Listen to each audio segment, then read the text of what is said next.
Naabot ni Tang ang tuktok ng bundok kung saan naroon ang finish line. Pagdating niya roon, pinuri siya ni Cheng sa kanyang lakas at tibay ng pangangatawan.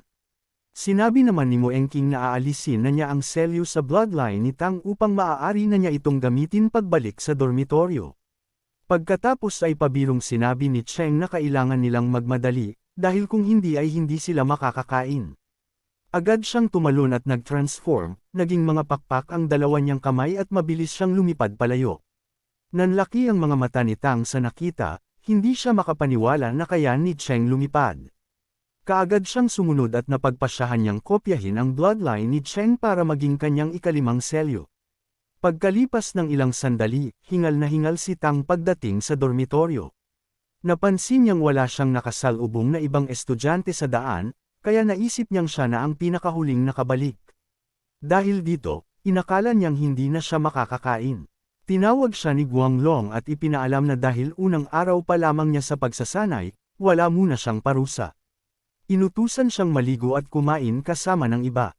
Nagpasalamat si Tang at pumasok sa dormitoryo. Pagkaalis ni Tang, agad na tinanong ni Siru si Guanglong kung ano ang tingin niya kay Tang.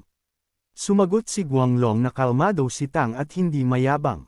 Dagdag pa niya, sa palagay niya ay nasa tuktok na ito ng rank 4. Agad naman siyang pinutol ni Mo Engking at sinabi na nagkakamali si Guanglong, dahil sa tingin niya, rank 5 na si Tang. Idinagdag pa niya na marahil ay may tinatagong sikreto si Tang na hindi nila alam. Hindi raw kasi tatanggapin ni Zhang Haoxuan bilang disipulo ang isang estudyanteng walang pambihirang kakayahan, dahil napakapili nito sa pagtanggap ng alagad. Dagdag pa ni Mo Engking, sa ngayon ay oobserbahan muna nila si Tang at susubukan ang kakayahan nito mamayang hapon sa practical class. Samantala, sa loob ng dormitoryo, tinanong ni Tang si Cheng kung pinapayagang pumunta ang mga estudyante sa syudad. Kinumpirma ito ni Cheng, ngunit ipinaalala na maaari lamang ito pagkatapos ng klase at kailangan ay may kasamang isa pang estudyante. Muling nagtanong si Tang, tungkol naman sa bloodline ni Cheng. Proud na sinabi ni Cheng na ang kanyang bloodline ay ang Great Golden Wing, ngunit hindi pa ito kumpleto at kailangan niyang gawin ang ancestral transformation sa hinaharap para lumakas. Nakiusap si Tang kay Cheng kung pwede silang dalawa ang maglaban sa kanilang practical class. Sumang-ayon naman si Cheng at sinabing kung inaakala ni Tang na mahina siya ay nagkakamali ito. Pagkatapos ay nagpaalam si Cheng na magpapahinga. Samantala, sabik na sabik si Tang na maabsorb ang bloodline nito. Pagsapit ng hapon, tinanong ni Mo Engking si Tang kung sino ang gusto niyang kalaban. Agad namang sinabi ni Tang na si Cheng ang gusto niya. Nagtanong si Cheng kung sigurado siya sa kanyang desisyon sa pagpili sa kanya dahil hindi siya magpapakita ng awa. Dahil pumayag na ang dalawang panig, agad inanunsyo ni Mo Engking ang pagsisimula ng kanilang laban. Agad na nag-transform si Cheng at mabilis sumugod, ngunit agad din namang umatake si Tang gamit ang dalawang windblade at tumama ito kay Cheng. Napapikit si Cheng at inisip niyang sobrang lakas ng atake ni Tang. Muling umatake si Tang gamit naman ang 18 windblade, dahilan para magulat ang dalawang guro. Samantala, naisip naman ni Cheng na nililimitahan ni Tang ang kanyang galaw sa pamamagitan ng napakaraming windblades, kaya napagpasyahan niyang sumugod ng direkta patungo dito, inaakalang mahina si Tang sa close combat. Itinusok niya ang isa niyang pakpak kay Tang, ngunit nabigla siya nang bigla itong naglaho sa kanyang paningin. Muling lumitaw si Tang sa likuran niya at hinawakan ang kanyang dalawang pakpak sabay absorb ng bloodline. Naisip niyang hindi na siya makakatakas dito. Agad namang sumigaw si Mo Engking na pwede na nilang itigil ang laban. Agad na bumitaw si Tang at ipinaalam niya kay Cheng na talo na ito.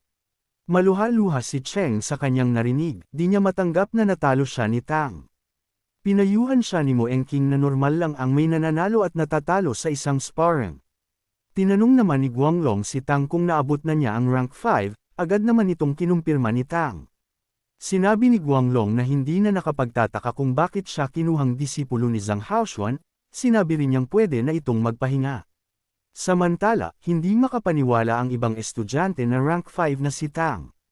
Kitang-kita naman ang saya sa mukha ng ating bida, dahil nagawa na niyang makuha ang bloodline ni Cheng. Bigla namang sumulpot si Dubai at tinanong si Tang kung bakit napakabilis ng cultivation speed nito.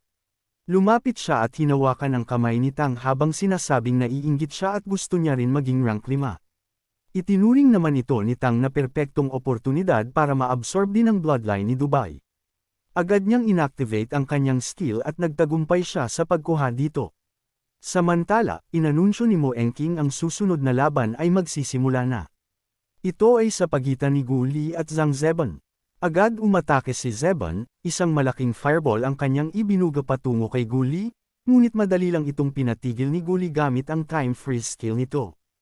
Kahit si Tang ay nabigla sa kanyang nasaksihan, dahil dito ay bigla siyang naguluhan kung ano ang kanyang mas pipiliin, dahil ang kakayahan na patigilan ng oras ay masyadong makapangyarihan, ngunit ang kakayahan ng bloodline ni Cheng para makalipad ay importante rin.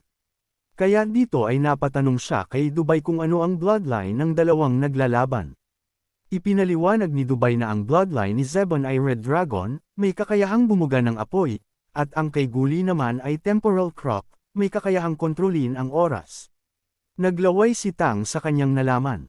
Iniisip niyang maghintay-hintay lang yung dalawa dahil makukuha niya rin sa ilang araw ang kanilang mga bloodline. Sa gitna ng kanyang kasiyahan ay bigla siyang tinawag ni Guanglong at ipinaalam sa kanya na siya ulit ang susunod na lalaban.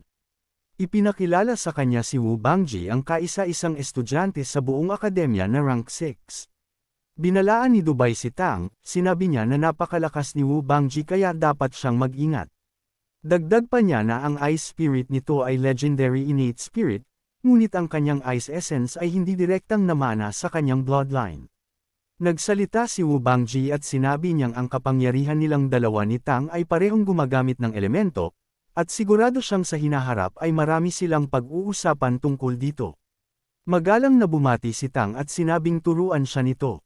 Pagkatapos ay inanunsyo na ang pagsisimula ng laban. Agad na umatake ang dalawa, maraming wind blades ang panimula ni Tang, na tinumbasan din naman ni Wu Bangji ng kanyang sariling version ng Ice Shards. Mula sa likod ay tinangkang ipataman ni Tang ang kanyang wind blade sa kalaban, ngunit nasalag ito ni Wu Bangji gamit ang kanyang Ice Armor. Habang si Tang naman ay nagawa ring iwasan ang lahat ng Ice Shards. Hindi makapaniwala si Cheng dahil nagawang iwasan ni Tang lahat ng atake. Sa sobrang bilis nito ay di niya man lang nakita si Tang na gumalaw. Gumamit si Wu Bangji ng Ice Mist, isang makapal at malamig na nyebe ang bumalot sa paligid. Muli namang umatake si Tang ng napakaraming wind blades at tinawag niya itong 100 Crane Frost. Muli itong na-block ni Wu Bangji gamit naman ang Ice Wall. Ngunit napansin niyang unti-unting nawawasak ang kanyang ginawang pader. Nag-summon siya ng Ice Spear sa kaliwang kamay at yun ang kanyang ginamit upang pangsangga sa natitirang wind blades na patuloy na umaatake sa kanya. Habang abala si Wu Bangji sa pagdepensa, nag-iipon naman si Tang ng enerhiya. Sa kanyang kamay ay gumagawa siya ng isang malaking wind blade na ilang beses na mas malakas kesa sa ordinaryo. Humahanga naman ang mga estudyante kay Tang dahil nakikipagsabayan ito sa kanilang senior. Napansin naman ni Zero na iniipon ni Tang ang enerhiya ng hangin upang gawing mas malakas ang mga talem. Samantala, kakatapos pa lamang basagin ni Wu Bangji ang mga naunang wind blades.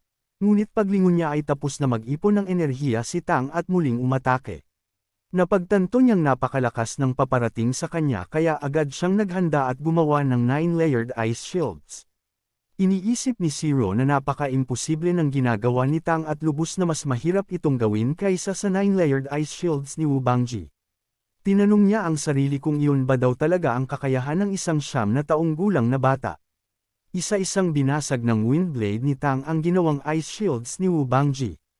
Natulala ang mga nanunood at nagbulungan sila kung makakaya ba ng ice shields na harangin ang atake ni Tang. Ngunit sa bandang huli ay naglaho ang wind blade at matagumpay itong nasangga ni Wu Bangji. Mahinahong sinabi ni Tang na natalo siya, habang hindi naman maipaliwanag ng mga nakasaksi kung ano ang nangyari. Maraming salamat sa panunood.